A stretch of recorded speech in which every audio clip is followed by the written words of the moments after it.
आज हम स्वामी विवेकानंद का हिमालय भ्रमण तथा अन्य यात्रा के बारे में बताएंगे।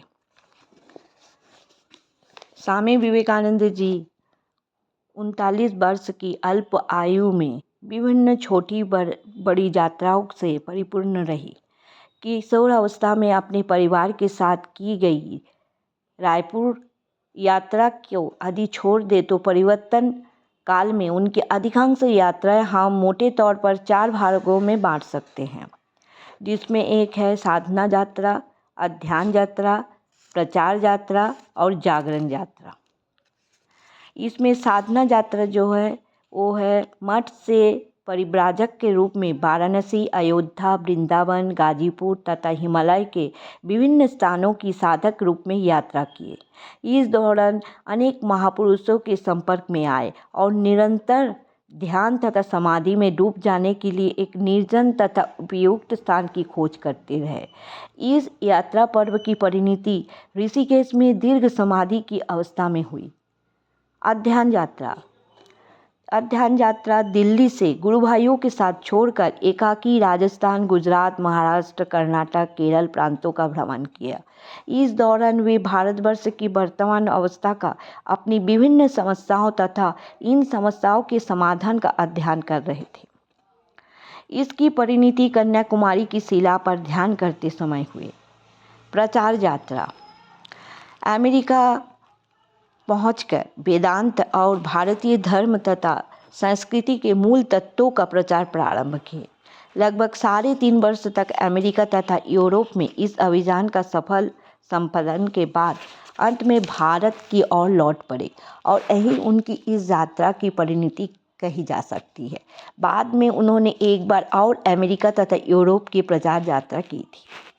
जागरण यात्रा उन्होंने भारत पहुंचकर कोलंबो से अल्मोड़ा तक और अन्य अनेक स्थानों में व्याख्यान देकर देशवासियों के बीच जागरण का शंख फूंका और देश के पुनर्निर्माण का कार्य योजना प्रस्तुत की।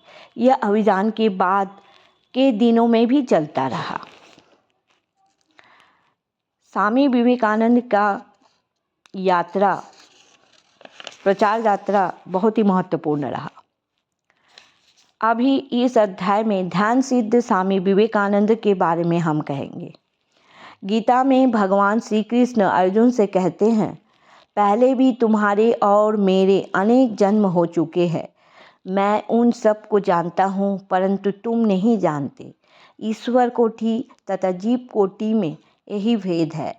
सामान्य जीव अपने पिछले जन्मों के अनुभव, कर्मफल तथा अपूर्ण कामनाओं के वशीभूत होकर बारंबार जन्म लेते हैं, परंतु ईश्वर कोटि के महामानव संसार के जीवों के कल्याण हेतु युग धर्म की स्थापना के द्वारा सबका पथ प्रदर्शन करने जगत में अवतीर्ण होते हैं। स्वामी जी के आविर्भाव के काफ़ी पूर्व उनके गुरुदेव भगवान श्री रामकृष्ण को उनके दिव्य जन्म के विषय में एक अलौकिक दर्शन हुआ था। श्री रामकृष्ण का अद्भुत दर्शन में ये लिखा गया, एक दिन दक्षिणेश्वर में बैठे हुए श्री रामकृष्ण ध्यान करते हुए जब समाधि मग्न हुए तो उनका मन ऊपर ही ऊपर उठता चला गया। चंद्र, सूर्य और नक्षत्र खचित स्थूल जगत को पार करता हुआ क्रमशः यह विचारों में सूक्ष्म जगत में प्रविष्ट हुए। धीरे धीरे देवी देवताओं की भावघन मूर्तियाँ भी पीछे छूटती गई। इसके बाद उसका मन नाम रूपात्मक ब्रह्मांड की सीमा पार करते अनंत अखंड के राज्यों के प्रविष्ट हुए। श्री रामकृष्ण देखा वहाँ 7 दिव्य ऋषि गहन ध्यान में लीन होकर बैठे हुए हैं। ये ऋषि ज्ञान और पवित्र में देवी देवता से भी आगे पहुँचे हुए प्रतीत हो रहे थे। श्री रामकृष्ण का मन उनकी इस अपूर्व आध्यात्मिक पर विस्मित हो रहा था। उन्होंने देखा इस अखंड का एक अंश मानो घनीभूत होकर एक देव शिशु के रूप में परिणत हो गया। वह बालक अति मृदुतापूर्वक एक ऋषि के गले में बाहें डालकर उनके कान में कुछ कहने लगा।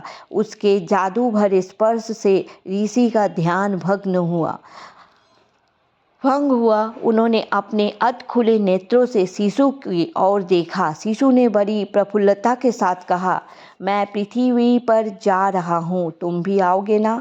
ऋषि ने स्नेहपूर्ण दृष्टि से स्वीकृति प्रदान की तथा पूर्ण ध्यान में डूब गए। श्री रामकृष्ण ने विस्मयपूर्वक देखा कि उन्हीं ऋषि का एक सूक्ष्म अंश ज्योतिपुंज के रूप में पृथ्वी पर उतरा और कलकत्ते के दत्त भवन में प्रविष्ट हो गया।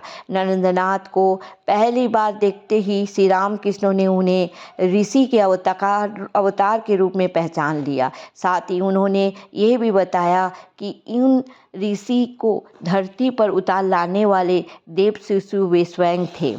इस प्रकार स्वामी जी जगत के कल्याणार्थ सप्तर्षि मंडल से अवतरित हुए। माया के राज्य में जन्म लेने के बाद धीरे धीरे उनके जीवन में अलौकिक भाव प्रस्फुटित हुए थे, परंतु बचपन में वे स्वयं भी अपनी इस विशिष्ट क्षमताओं के विषय में अनभिज्ञ थे।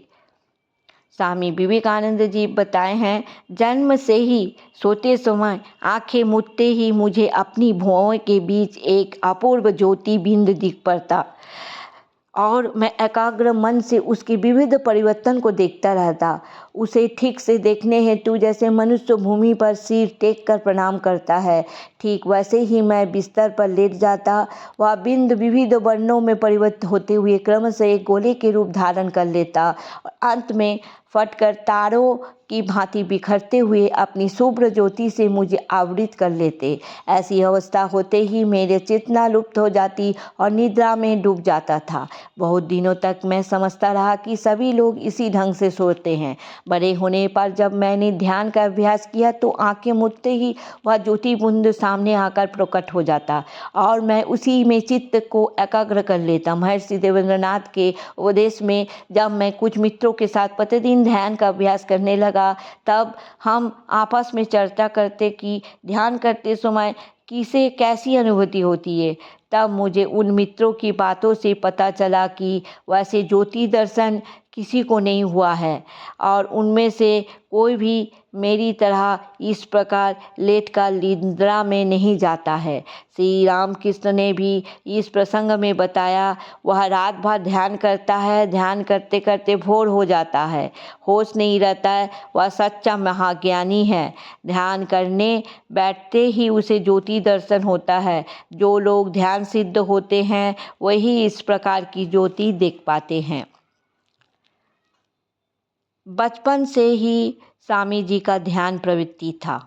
शैशव से ही अपनी माता के मुख से बड़ी रुचि के साथ रामायण महाभारत पुराणों की कथाएं सुना करता था। फलस्वरूप उन्हें विभिन्न देवी देवता के साथ विशेष लगाव हो गया था। सीता और राम की कथा को सुनकर इतने आकृष्ट हुए कि वे उनकी मूर्तियों को फूलों से सजाते और सहज भाव से पूजा करते। एक दिन वे ऊपर के पूजा घर का दरवाज़ा बंद करके अपने हरि नामक मित्रों के साथ श्री सीताराम जी की मूर्ति के सामने बैठकर ध्यान करते हुए इतने तन्मय हो गए कि उन्हें स्थान काल आदि का बोध नहीं रहा। काफ़ी देर तक वे दिखाई नहीं दिए तो घर के लोग चिंतित होकर उन्हें इधर उधर ढूंढने लगे।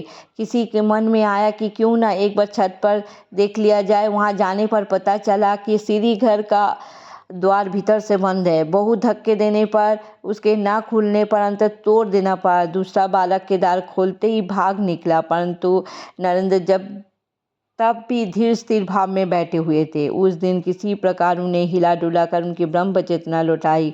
जब घर के लोगों को पता चला कि वे प्रतिदिन इस प्रकार ध्यान किया करते हैं, बाद में उन्होंने उनकी पूजा की वेदी पर योगियों का आदर्श त्यागेश्वर शिव जी की स्थापना की।